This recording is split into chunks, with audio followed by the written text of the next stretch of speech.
Okay, hi everyone. Hello. So, this week we are still going to be using our watercolors because uh, a lot of you felt like the past few classes were a little too fast. So I think it's good. It would be good if we just dedicate another class to solely the painting part of watercolor. So this week we will be studying a picture of a pear. Ooh, So everyone should take a picture of this. Very important to have yeah. it for your Okay. reference on the side while you're doing studies. All right. Just a So everyone, second. Make the picture. Not yet. Okay.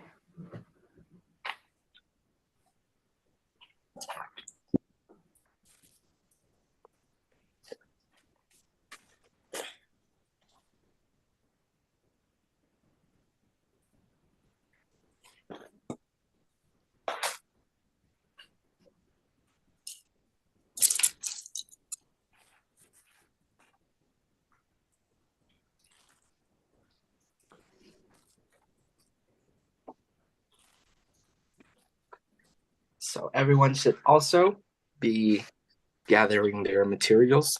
You should have your watercolor and a selection of watercolor brushes you can use, preferably varying in size.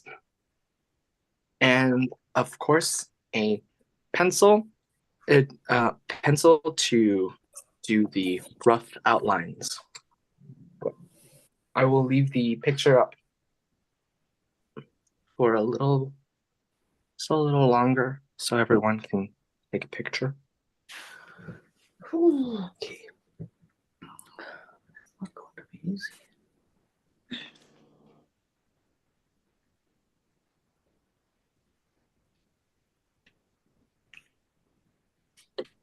So it should be ups. Oops. Oh, here goes the pencil again. So it should be this way.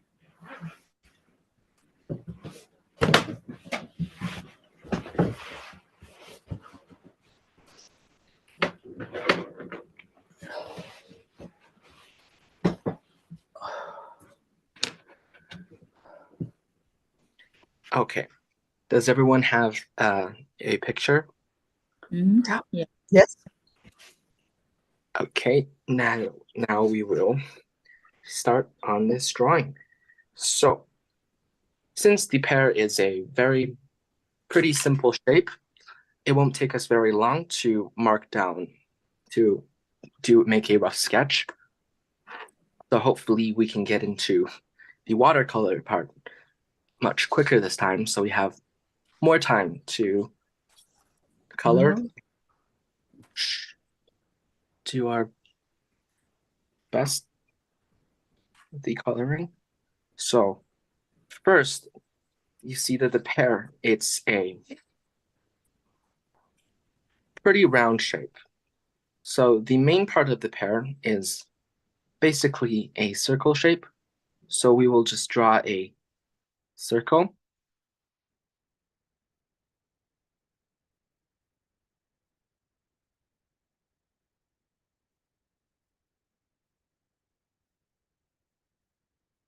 So this is the main part of the pear. So this should be pretty simple, just a circle shape.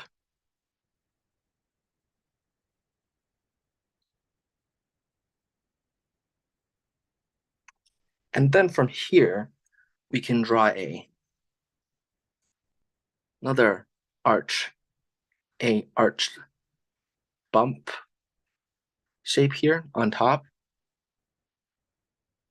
So this is the smaller part of the pear where the stem is coming out from.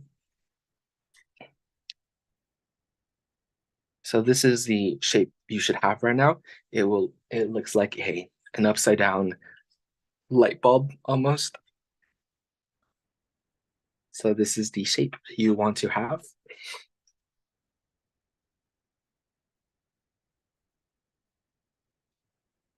And then we can draw in the stem of the pear. So the stem comes out of this a little curve right at the tip of the pear. So what you want to do is draw a really flat circle at the top, like this.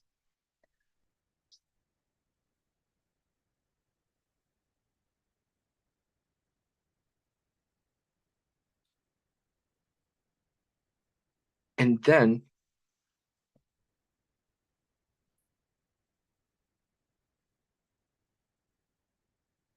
you can draw in the stem. So from here, from the bottom line of the circle, we can just draw a line, a straight line, a fairly straight line, kind of tilted for the stem. And then we can draw the other side of it, like this.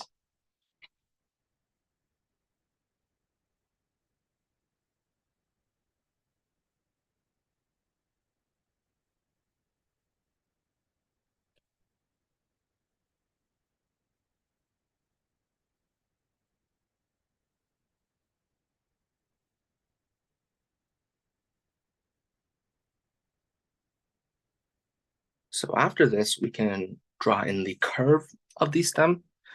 So you can see that the stem gets thicker the farther up you go. So we definitely want to show that. We will go from here and we can draw a curve like this. So a curve from the left side of our stem.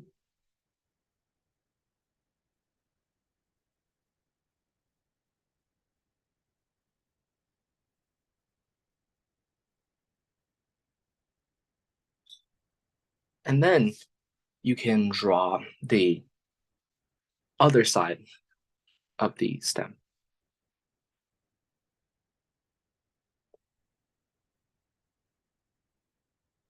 And make sure that this part, the curved part of the stem, it gets wider and wider as you go up. So you can see that this part is fairly thin, and then it gets wider the higher up you go.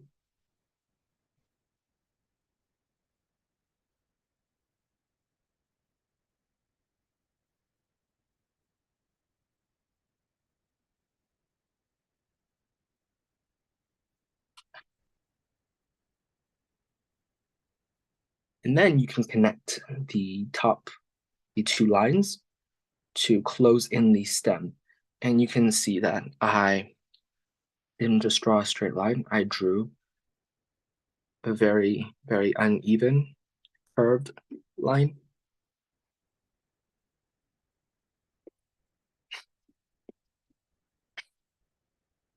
I'll give everyone a second to just finish the basic shape of the pear.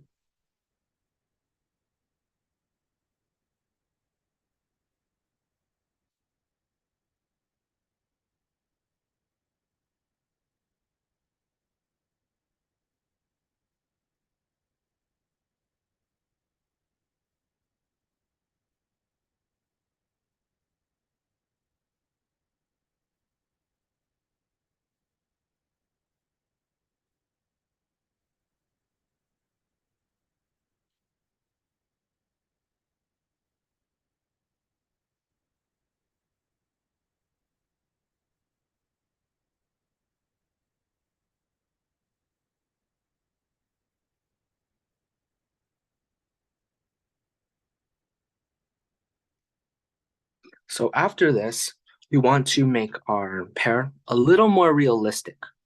So how we do that is by drawing in all of the asymmetry in the pear, because no pears in real life will be completely symmetrical on both sides. So we want to start drawing the asymmetries. So if you look at the reference picture, you can see that the main body of the pear, this circular shape, it's much larger on the left side than it is on the right side. So what we can do is that we can draw a line, like a new line, for the left side of the pear, where it's much higher. So we can draw a much higher line on the left side. These are not just random lines. These are all what I'm observing from the reference picture. It's very important that you carefully observe your references when you are drawing studies. And with that, we can remove our old line. So just go ahead and get rid of the old line.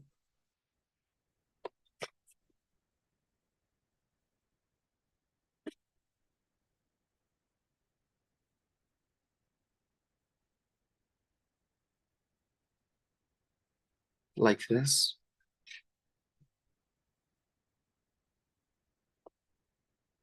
And then you can see that on the right side of the pear, the left side, it's less curved. So this part almost looks like it's a straight line, while the right side is much more curved. So let's just draw that in, make the right side a little more curved. So giving it an even rounder outline like this, even further out.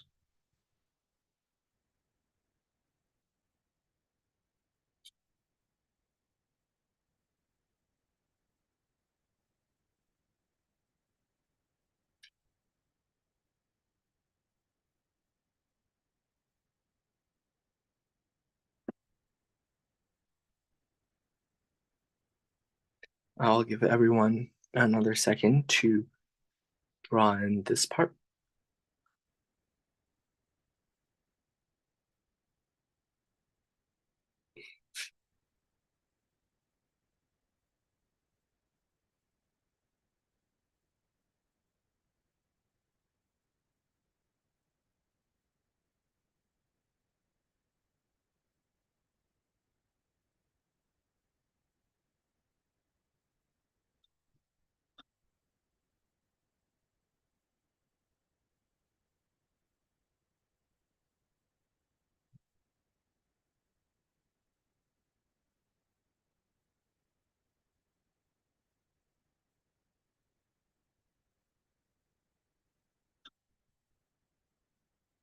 So after this, we can add some more asymmetry to the top of the pear. So we can see that it's a very uneven shape where the right side seems much higher than the left side. So we want to show that. So what we will do is that we will make a slanted line up here so that the right side of this pear, the head of this pear, appears taller.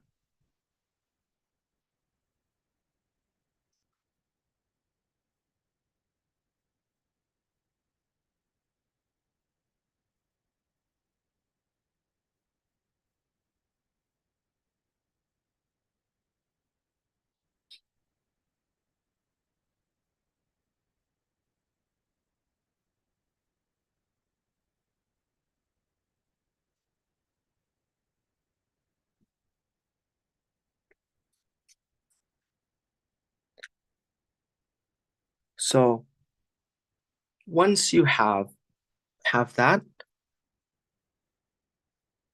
you should have a more realistic outline of a pear.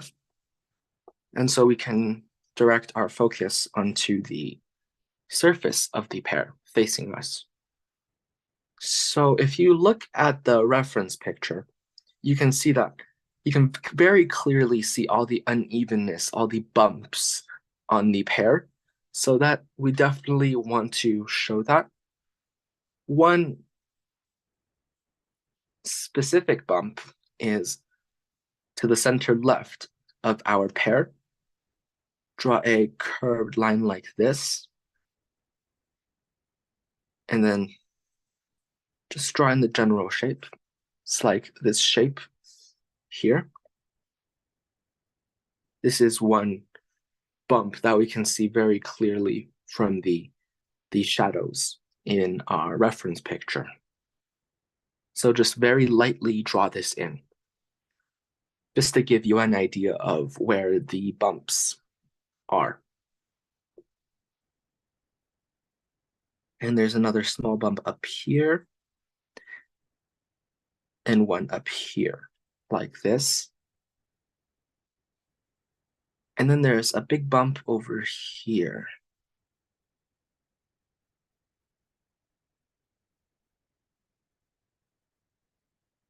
So these are just the big ones. Everyone should draw these in.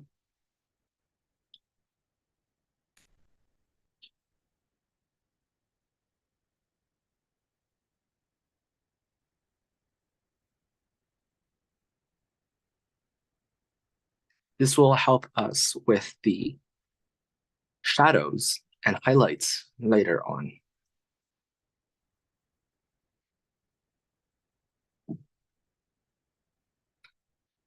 So as we learn from previous classes, watercolor is just the process of applying layers and layers of pigment to darken it, which is why it's important for us to mark all of the highlights from the get-go.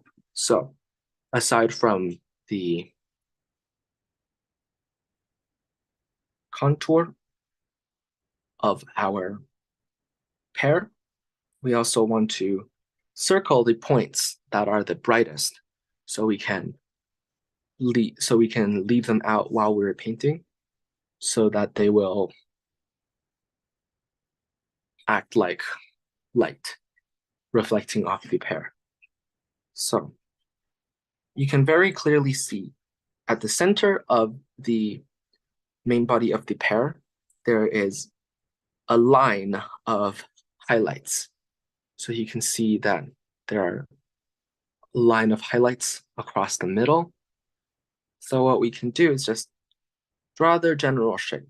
So I'm just drawing like a circle shape. I just drew three here, three of them. And then you can draw one more up here near the stem of the pear. And that will be all so far.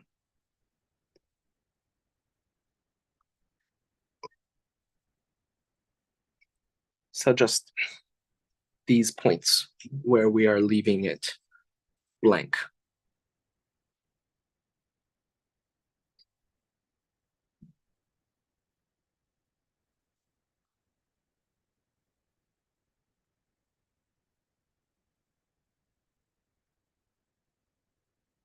I'll give everyone's a little more time, just with the rough outlines.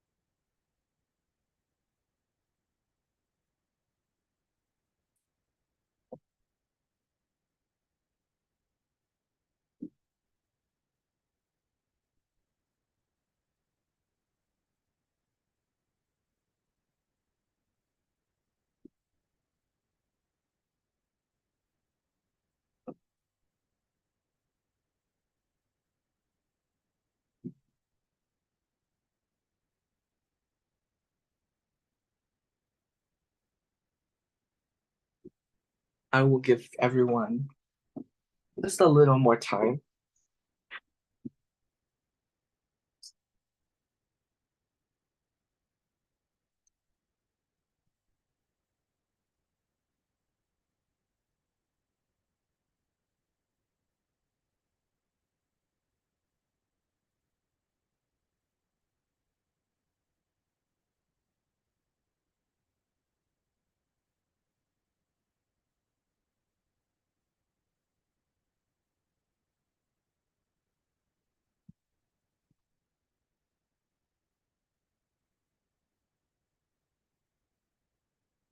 So if you are ready to move on to the next step,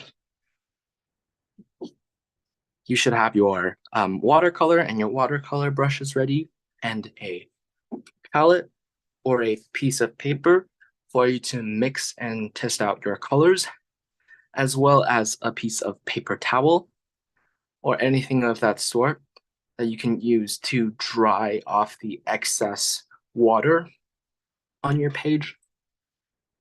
So I will give everyone some time to get ready.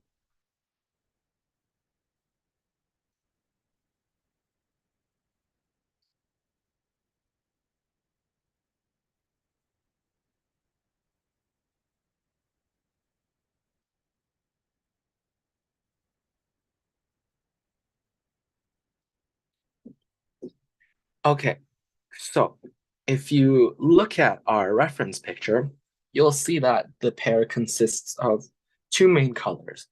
So one is a very light, almost kind of like a lime green color, and then the other color is the color of the shadows.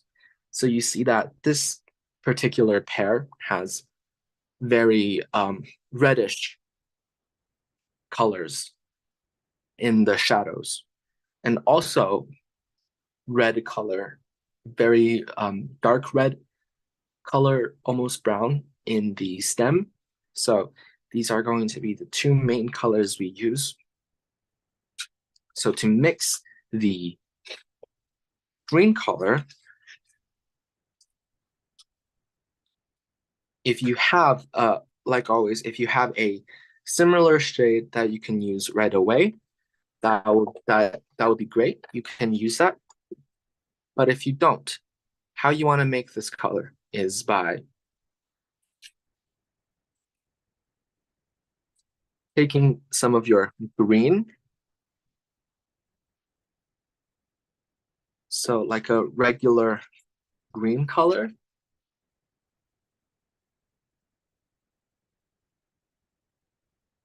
So I have my green right here.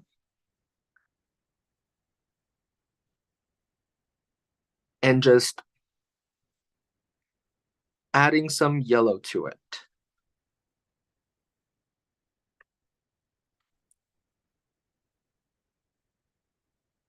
So again, take your green, your very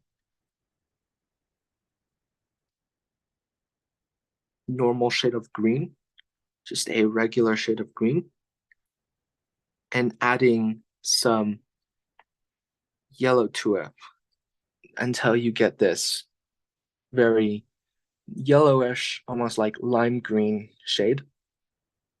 So that's the color that you want for your pear. If you have your reference picture on the side, you can always just hold up your piece of paper to the reference picture and just compare to see how close or far you are from mixing that color. So again, just green and yellow. So first, what you want to do, this is always a pretty good idea to do, is just taking your brush, a thicker brush to start with, and dip it in water and just lightly brush over the entire pear, just with plain water. this way, when you finally put the watercolor on, it will definitely mix better. It will spread better instead of putting it straight on a dry piece of paper. This way, you can also use a bit less of your watercolor to start. So take your lime green color and just using a lot of water so that it's light first. Just cover the entire pear, except for the little circles of light that we marked earlier. We don't want to cover it up too early. So just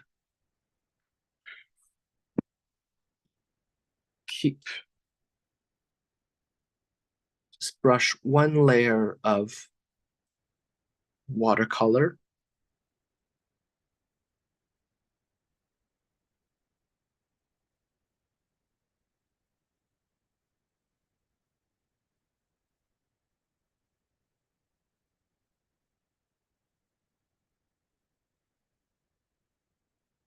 And always you can wipe off any excess watercolor that you don't want on the page.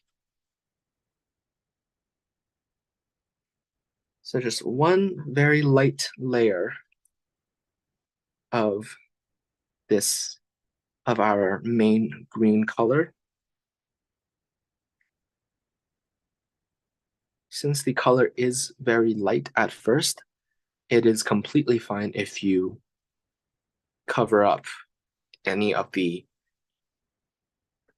circles that we want to leave blank, because it's still very light and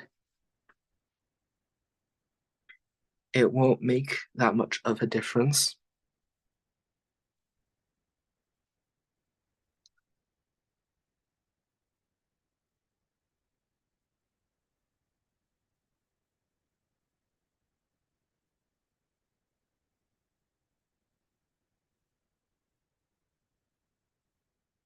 And we can just leave our first layer be for a bit.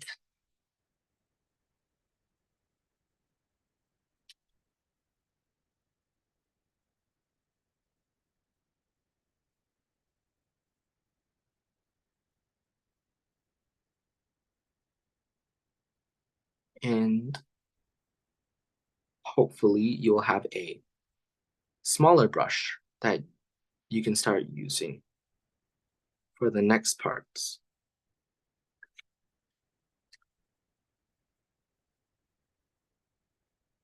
Okay.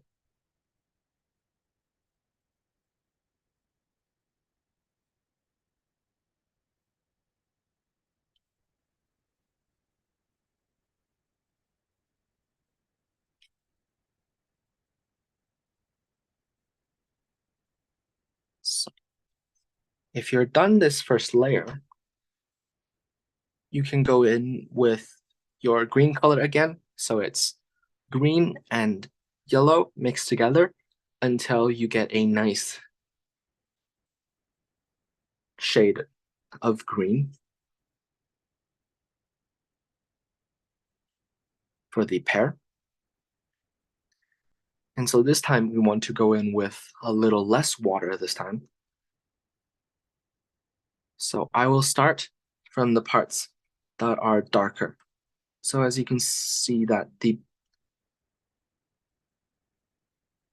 we had already marked the shadows on our, we haven't marked the shadows, but if you follow the little bumps, little uneven parts of our pear earlier, you can see that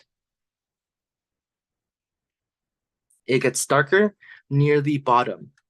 So this whole thing, this whole shape that we made earlier is a bump, so you will be able to see its shape through the shadows. So you can easily see that this whole shape has shadow down here because the light source is coming from the left top side. So there will be shadow along here. And by drawing in this shadow, we will be able to see the shape of the unevenness of the pear. So just mark in all of the shadows along the right side here. These are not shadows yet. These are just our second layer where we are trying to fill in the darker colors, the darker areas. So again, the same with this side. It's all much darker. So we will add more color here first. And you can also do the same with the head of the pear. So you won't be able to see much of a difference just yet because we are still only on our second layer of colors.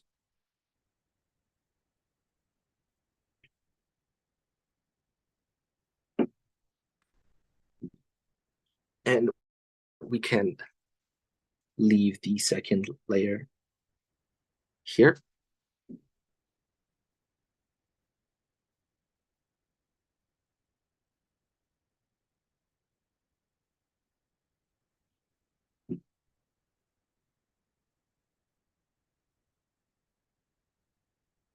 So now we pretty much have the base color for our pear down.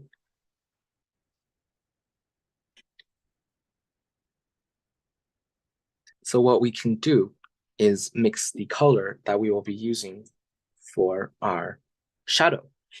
But we won't do the reddish shadow just yet.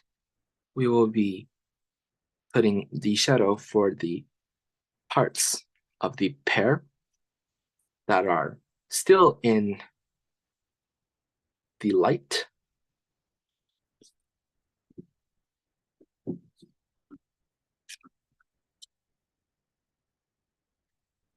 So to make that color, we will just take our bright light green that we used earlier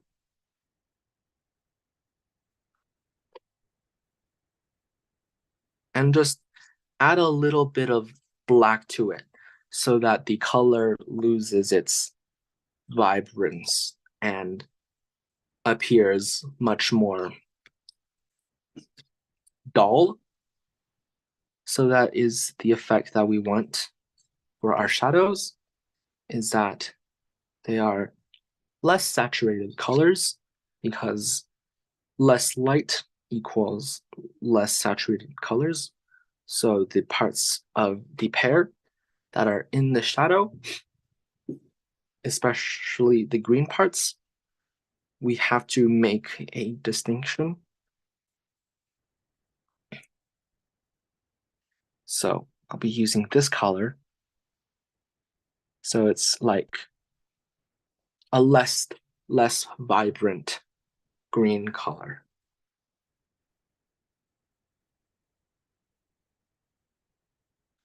But now you may look at the pear and think, why is the red in the shadow of the pear so vibrant, so bright?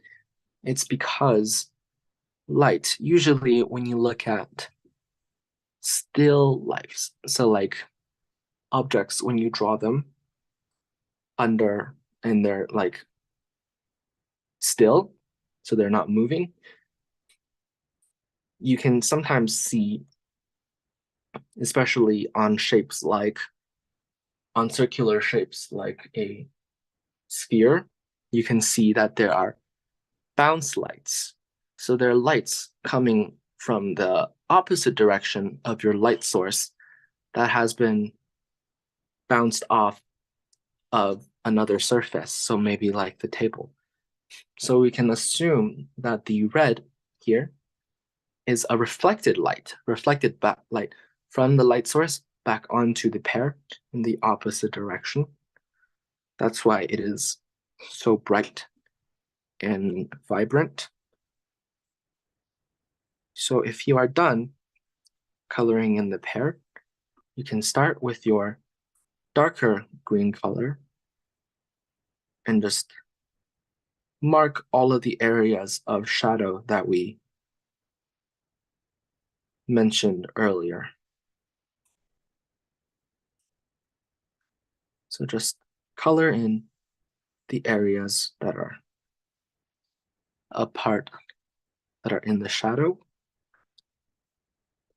with your less vibrant green color that is green and that is mixed using green and black.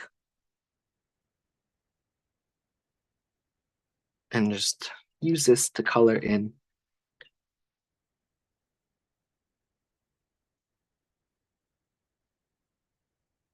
the shadows.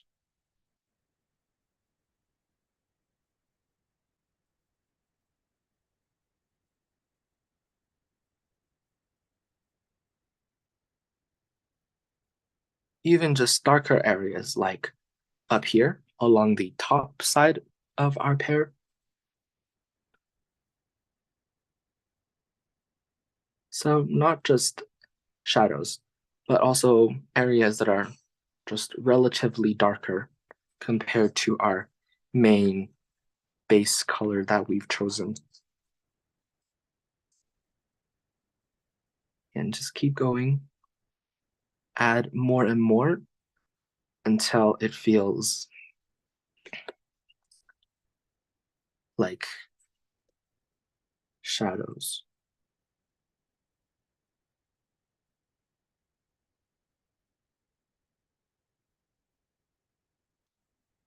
So this part is dark, really dark, because I didn't add that much water to my watercolor.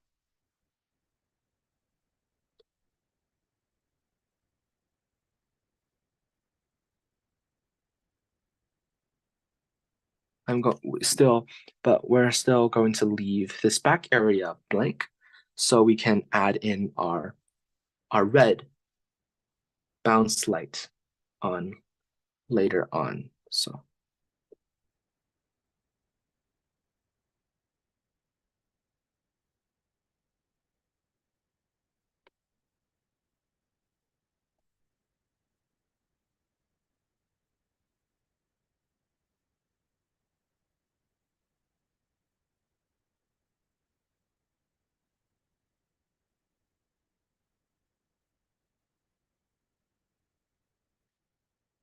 we can also add some of this darker green color in the divot here at the top of the pear, right behind our stem.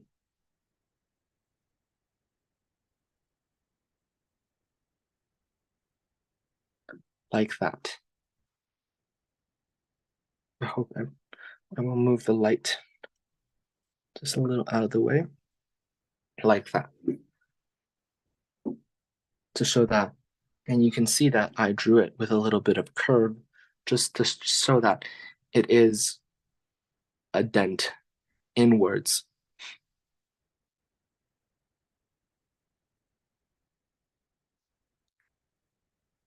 So we'll just that.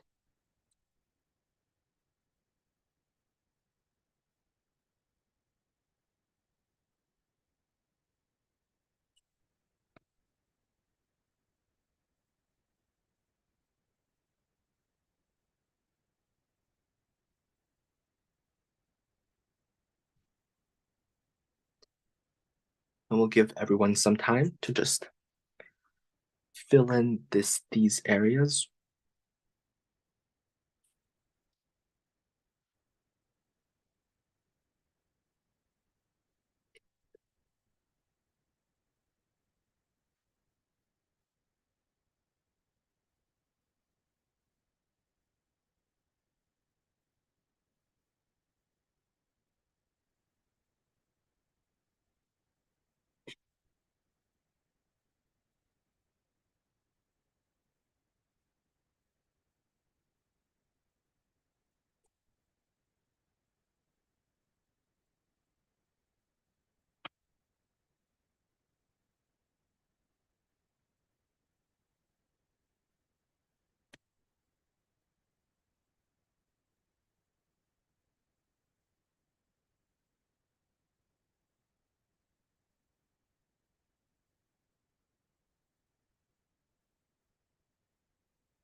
as always, you can use your paper towel to remove any excess watercolor or excess water that you don't want on the page.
So at this stage,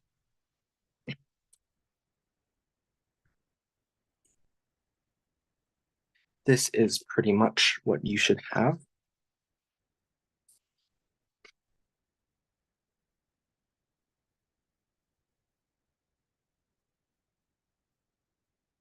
For the pear.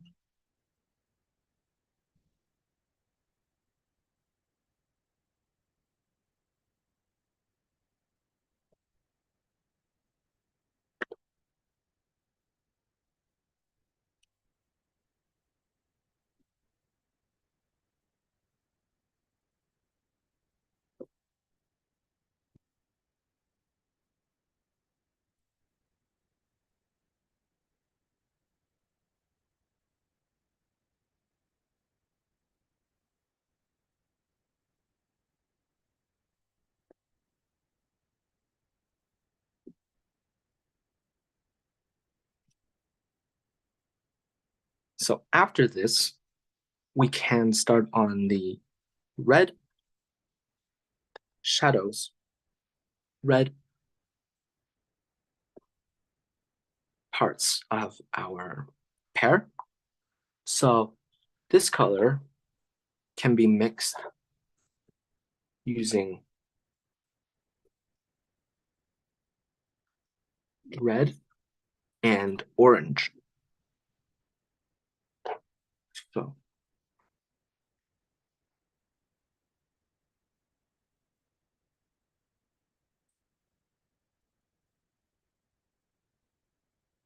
clean your brush.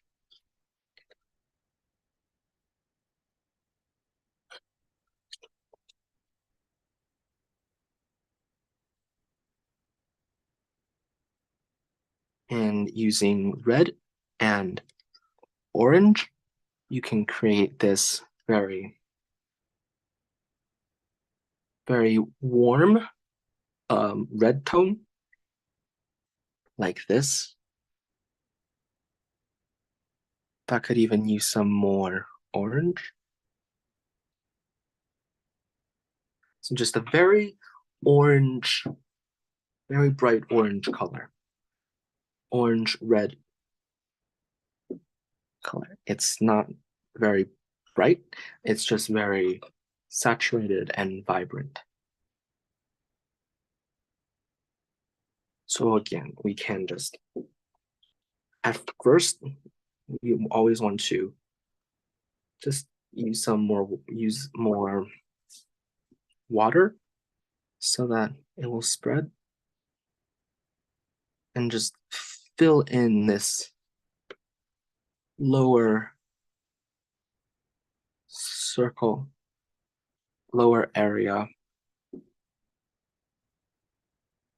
on this pear.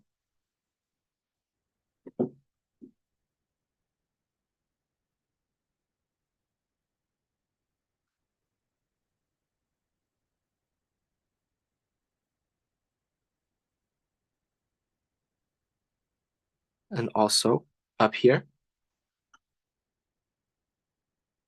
where more of the shadow is.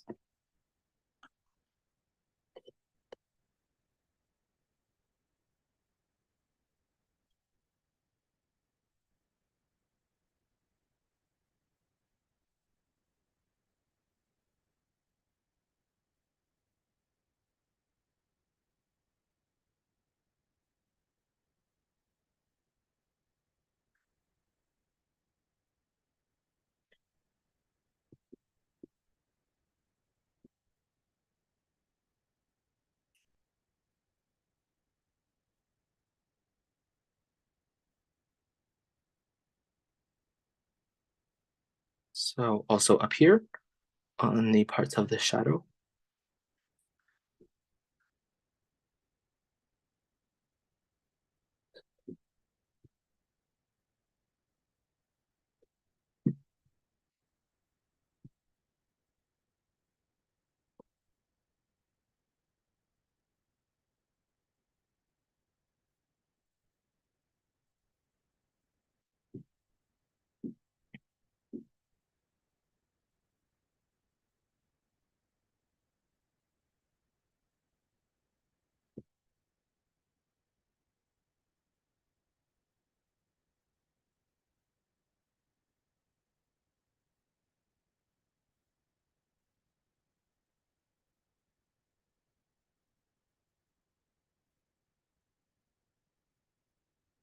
Like this, just cover the entirety of the shadows with our orange and red color.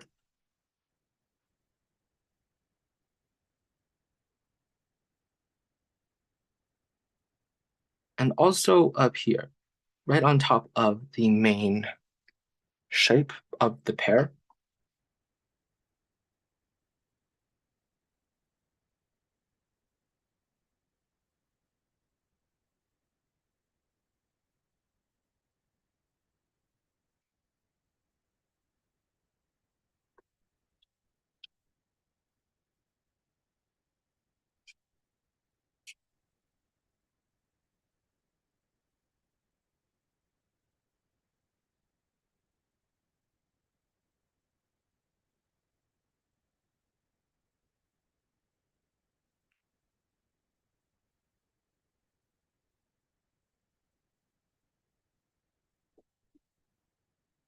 Like this. So you can see that the pear is kind of coming to shape. So that's good.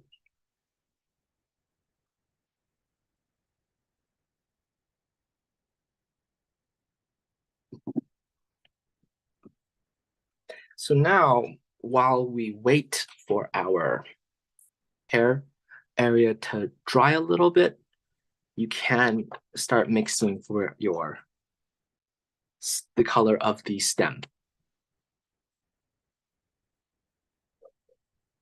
So the stem is a very dark, cool red color. So all you want to do is take your red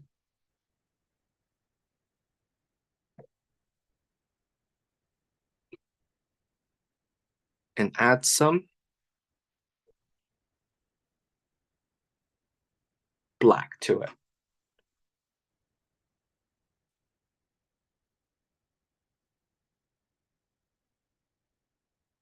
So it's kind of like this dark, very, very dark red color.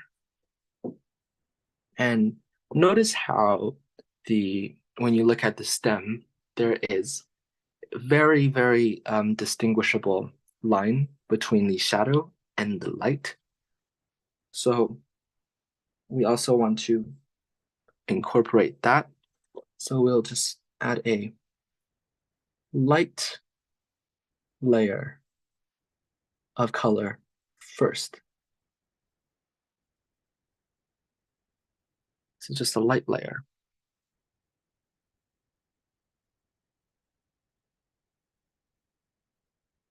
don't use too much water because we are now getting into smaller, more detailed parts.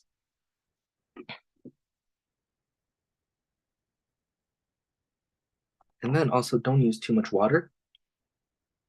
Add the dark shadow parts. So the parts that are away from your light source. That is not even dark enough, so we will just add more. A very, very small bit on the right side of our stem. So it gets very, very dark at the edge here.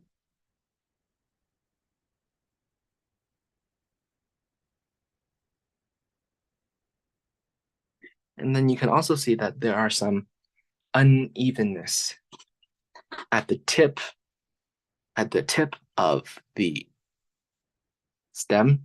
So we can create that texture just by taking your dark color and just draw some dots very close together to create this kind of texture, like that.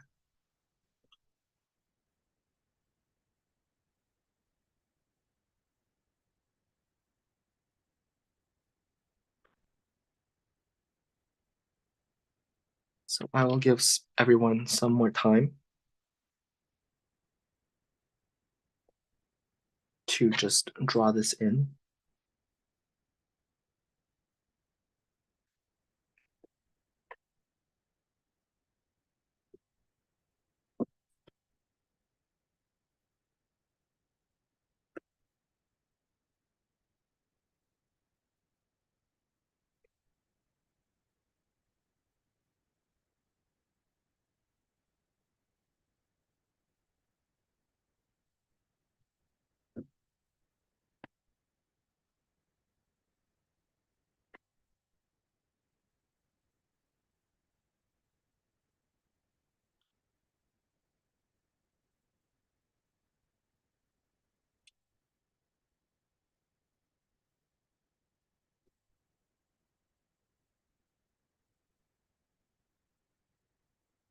I will give everyone some more time with the stem.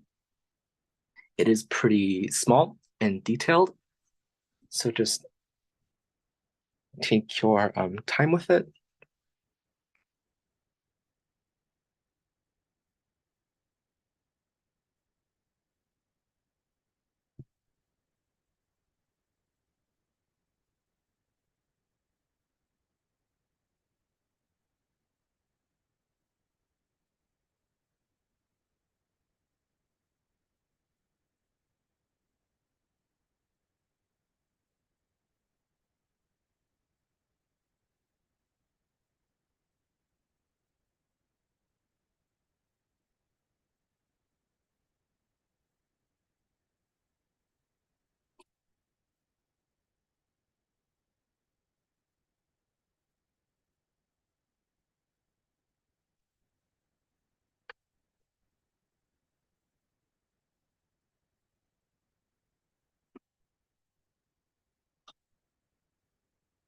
So if you are at this point,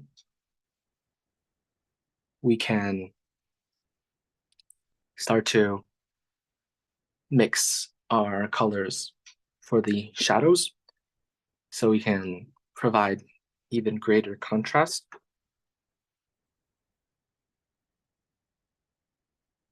So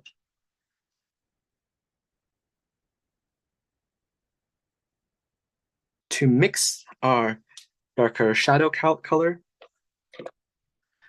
we will again be using our red and orange.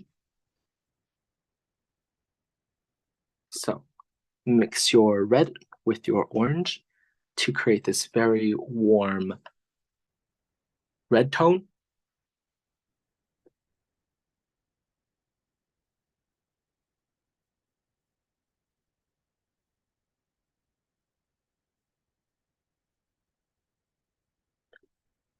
So again, it's this red color.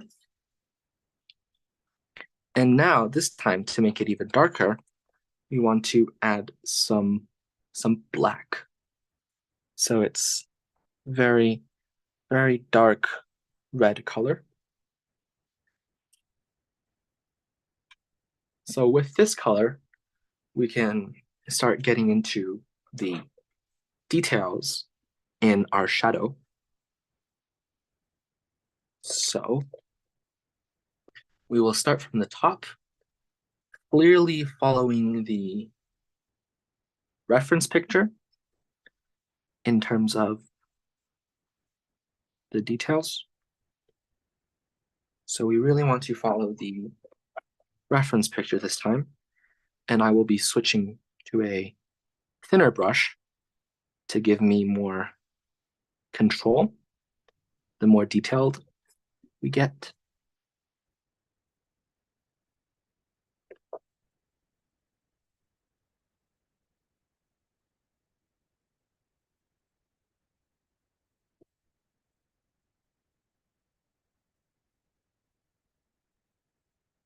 So I'll start from the top, just following the shape, the contour of the pear, and just draw in where the shadows are. And we can color in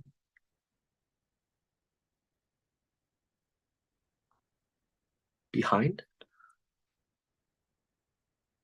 So I'm right now just observing the reference picture to make sure that I am very accurate with my shadows.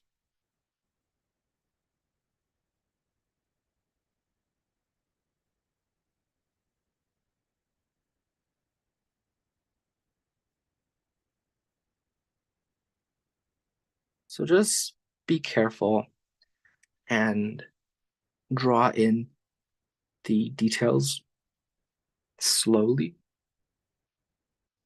and take your time. Again, the colors are just red, orange, mixed with black.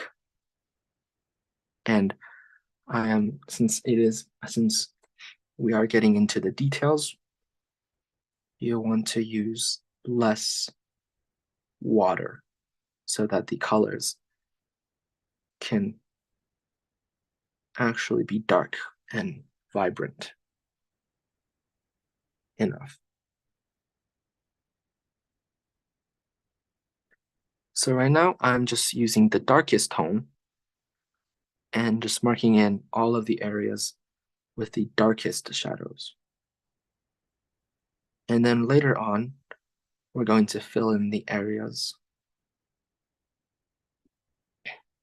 that is all covered in the shadow.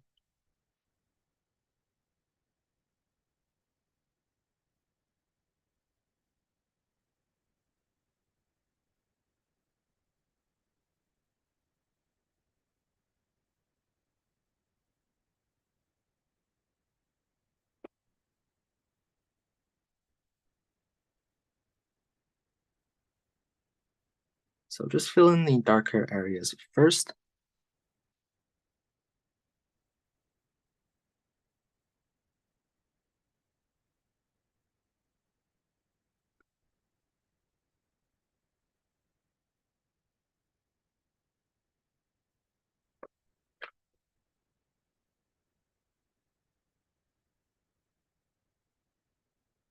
Giving the contrast that this watercolor painting is missing.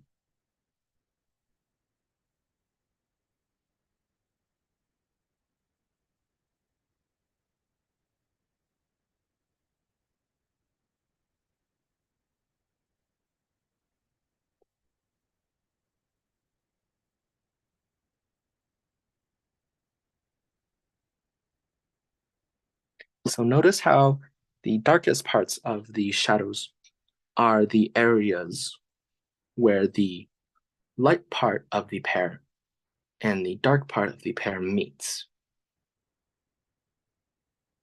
So the area where the light and the dark meets will always be the darkest.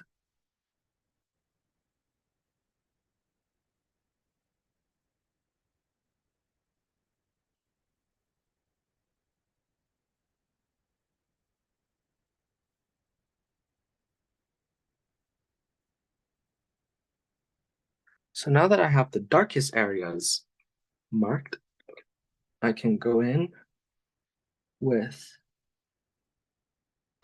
more water, so I can lighten up the colors and fill in the rest of the areas with the red color. So I'm still using the same color, just added some water so it became lighter.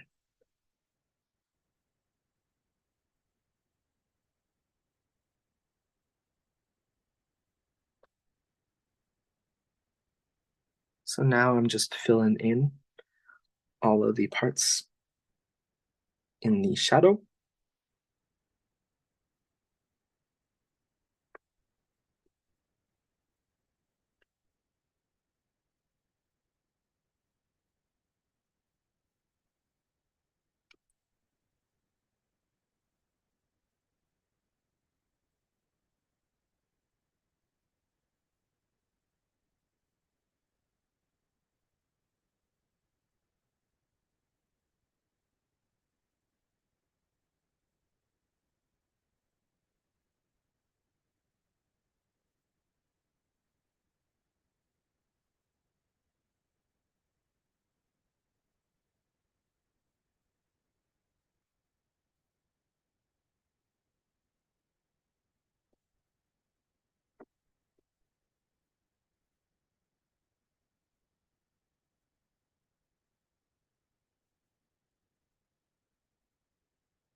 Like this. And then I will just go back in with the darkest color and go over the dark parts again to make sure that they stand out.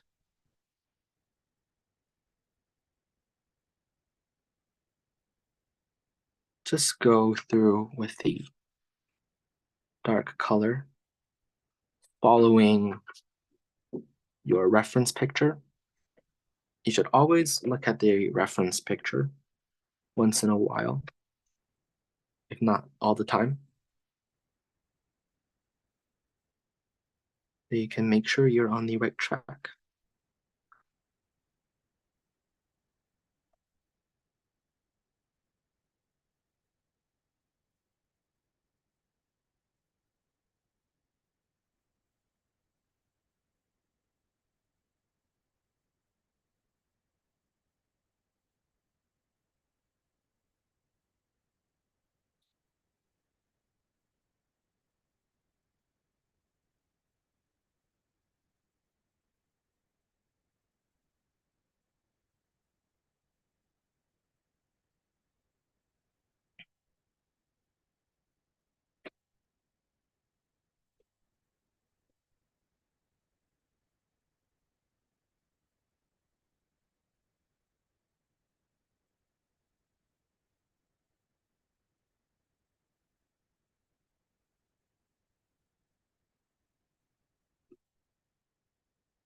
So I'm just still darkening the shadows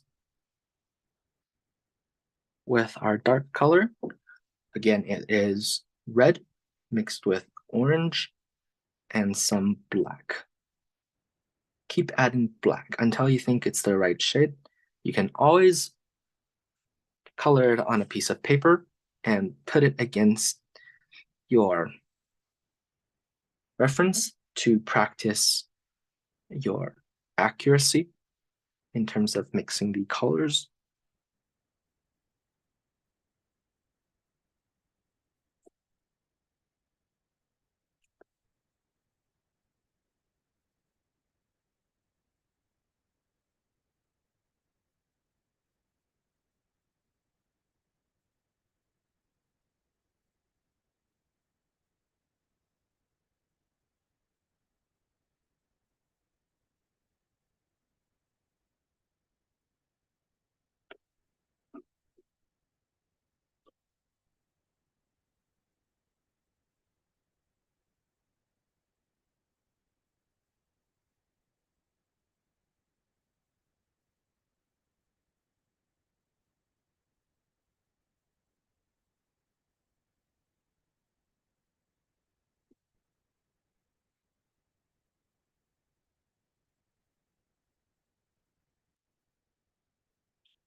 So just a reminder, the darkest part is always where the dark and the light meet.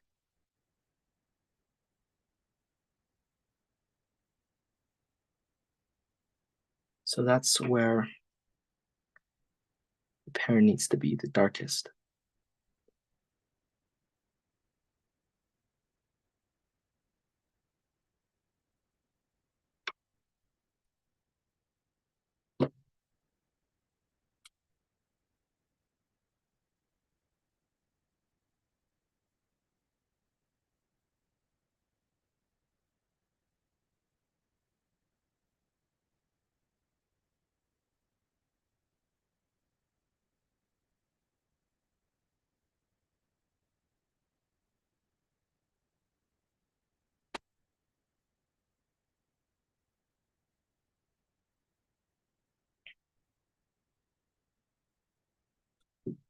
So now we have most of our reds on the drawing.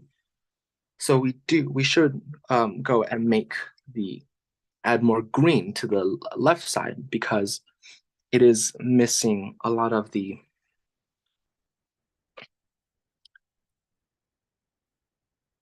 brightness and vibrancy that we've been adding to the left side.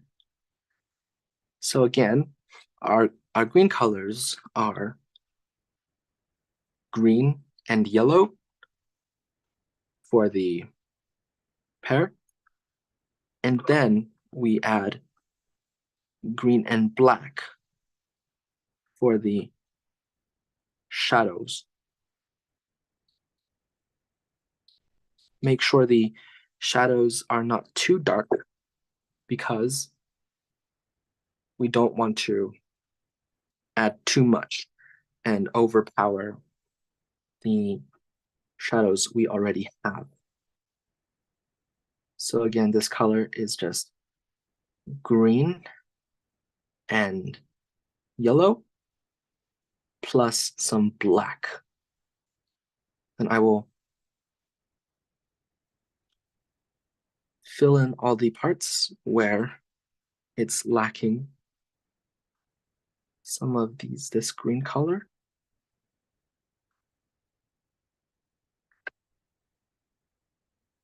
So this is our last layer of green.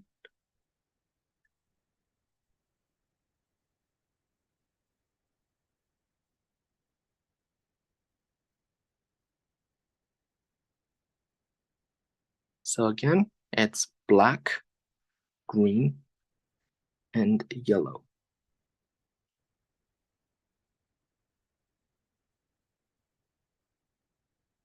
I'm just adding more green to it.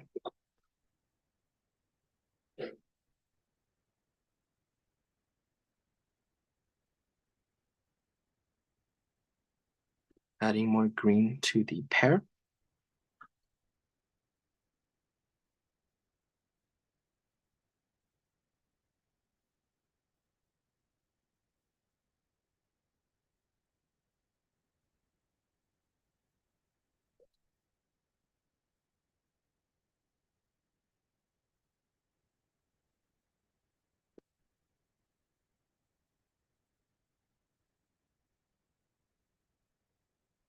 And then I'll just add some bright green and yellow to finish this area off. Just adding some bright green and yellow.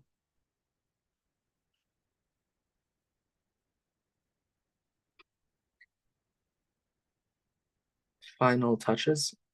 Also make sure to avoid the areas of light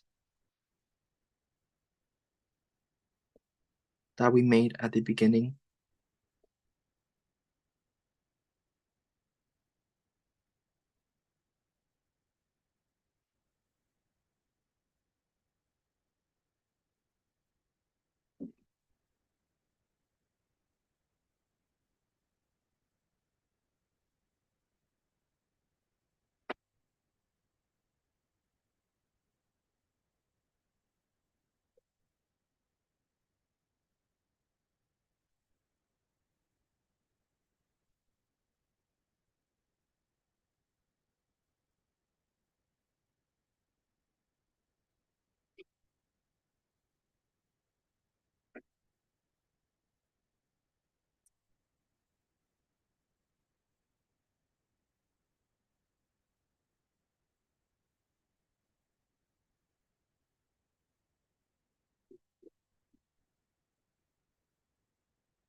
So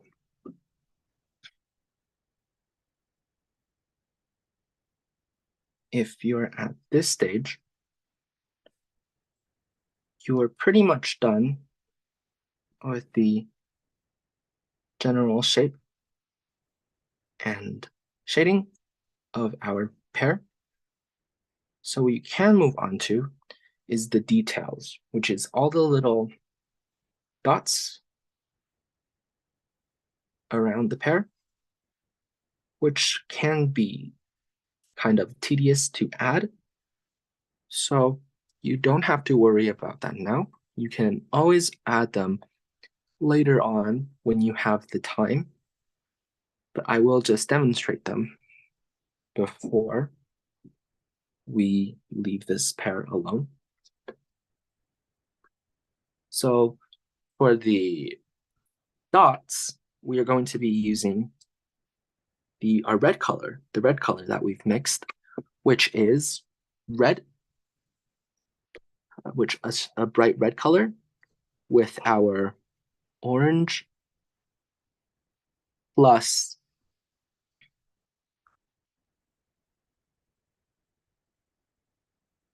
some black.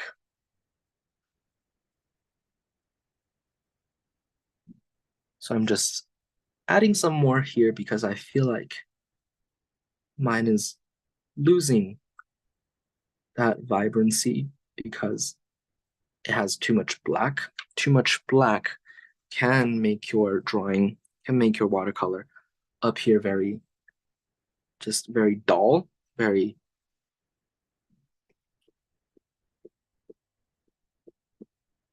black and dull.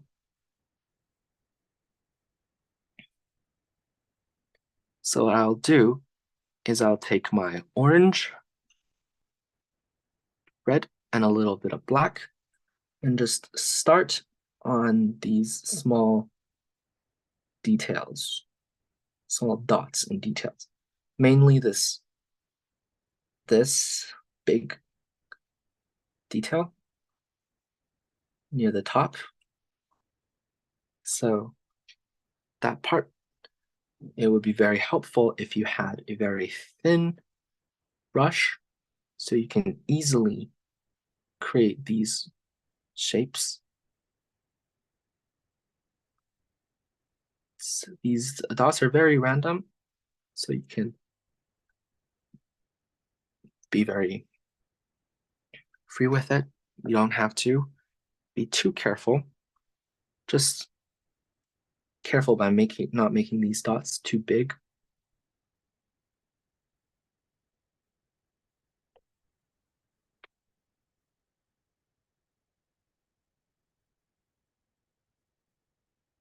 So it's just following the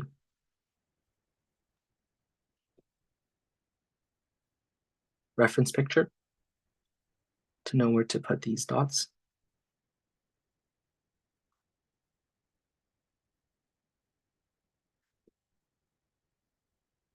Some are longer, some are very small. But the more towards the left it goes, the lighter these dots are. So you want to add some water to dilute your colors so that they're lighter near the left side.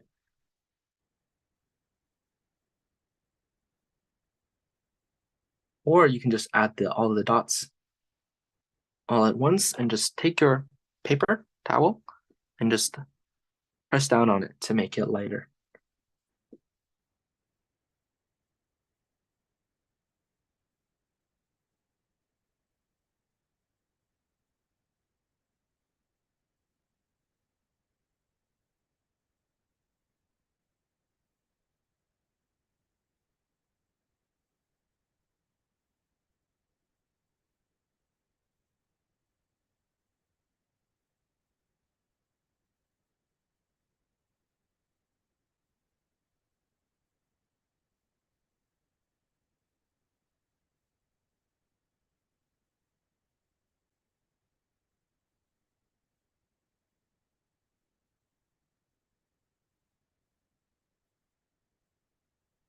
And these dots, the more towards the sides of the pear, the more compact they get together. That is because the curve of our pear here is curving. Yeah, it's curving at the sides instead of it being all laid out. It will become more compact together as they move, as they are further, and as they get further and further away to the sides. So you can add more dots on the sides. Make sure they're also smaller.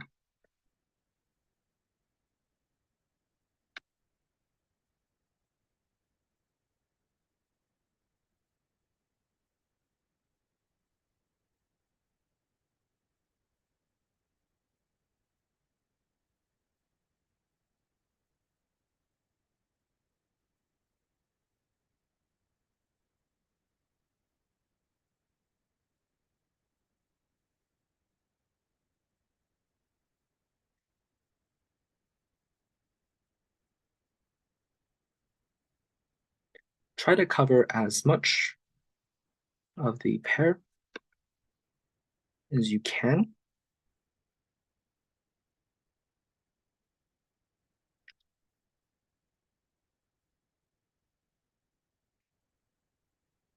You can also add some variations. So you can put some darker dots and then surround them with lighter ones. Or you can just be like me and just look at the reference picture and try to do it as similar to the reference picture as I can.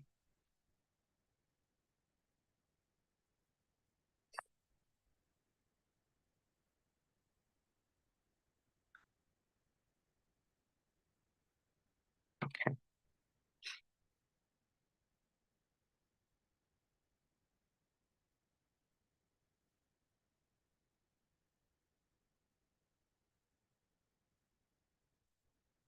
You can also take some dark black and add some dots in the shadows, but you have to add less dots since it is darker.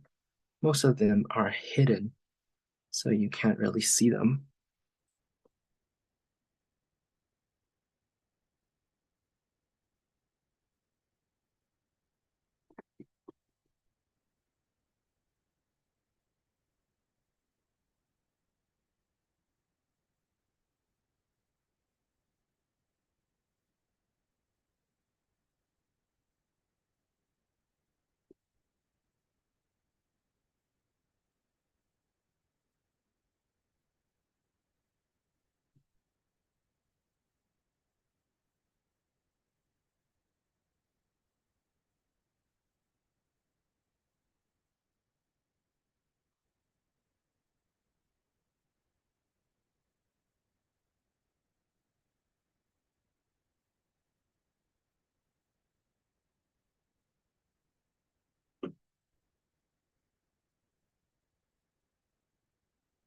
Just keep adding your finishing touches.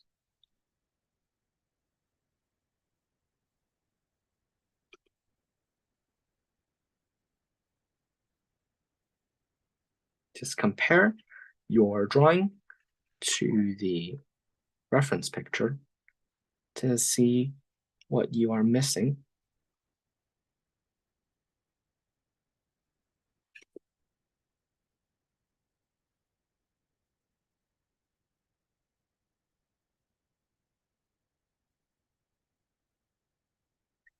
And in the end, always in the end, if you have time, something that you can do to add even more depth to your drawing is by adding the shadow cast by your object So I will just take some black mixed with some red and just bring out a shadow.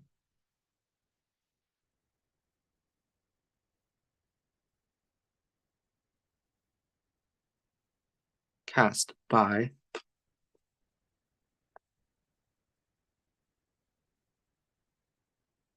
the pear. Since there is a light source, there's a direct light source, there will be a shadow on the opposite side of our light source. And you can bring the shadow out from the point where the pear contacts the ground.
So since our pear is not 100% round,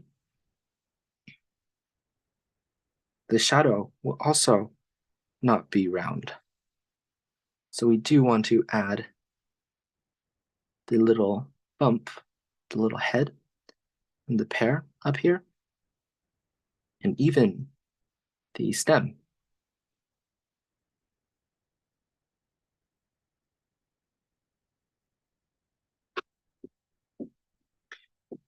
Adding shadows could also will always make your painting just a little more interesting.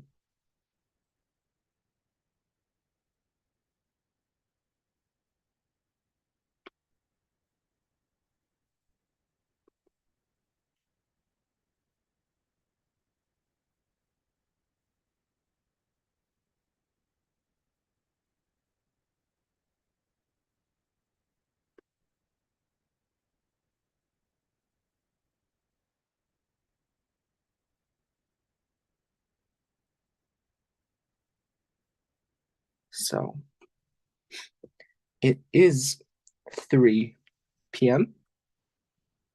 So if you are done, you are free to go. But if you would like to show everyone your progress, we would love to see your work. This is pretty challenging with a lot of details. So it takes practice. You can always try drawing like this using other fruits, or even better, by drawing with a fruit you have in your house in real time. So it's always good to draw from real life. So if you have something in your house that you would like to draw, it's a very good idea to draw it from life instead of using photos. But studying photos is always a very good way to practice and improve at art.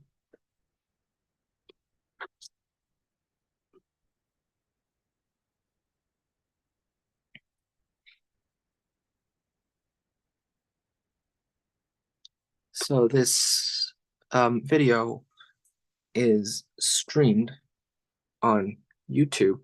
So if you want to revisit this, just go under the streams. I'm sure you'll be able to find it pretty quickly.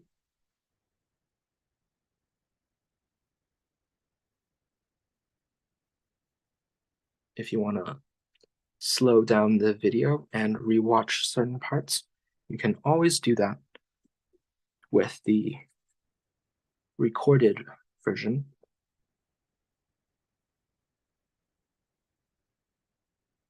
But it's just about being very careful and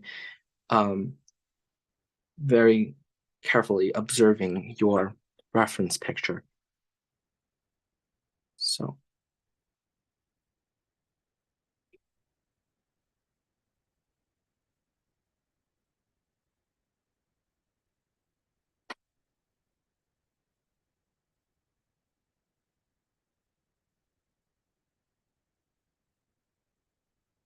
just be careful and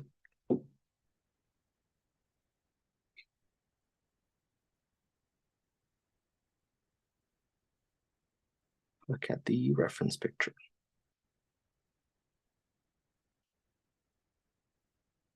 So hopefully you're able to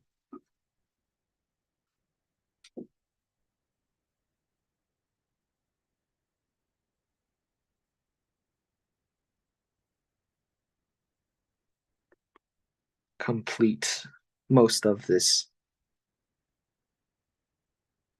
drawing in class.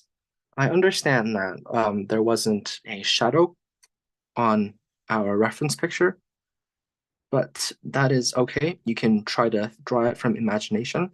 Just think, what would this object look like if it was flattened and completely 2D? And you can also estimate where the shadow will end and what direction it will go by looking at the direction the light is coming from.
So my pear, I will leave my pear like this. My pear is pretty much complete. There can always be more details. There will always be more details to be added, but you should also know when to leave your drawing. So I will leave my drawing right here. And if you want to take a picture, you can go ahead and do that right now.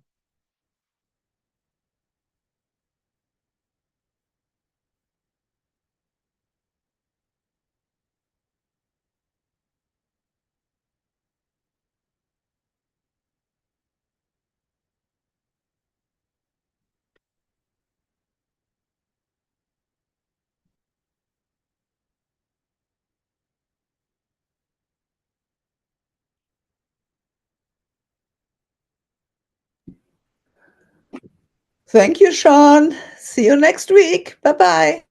Thank you so much for joining. See you. I had fun again. I didn't do too well, but I had fun. That's good. That's always good. Bye-bye. Thank you. Bye. Yeah, just do your best and just have fun with the watercolor. Watercolor can be very relaxing to do if you just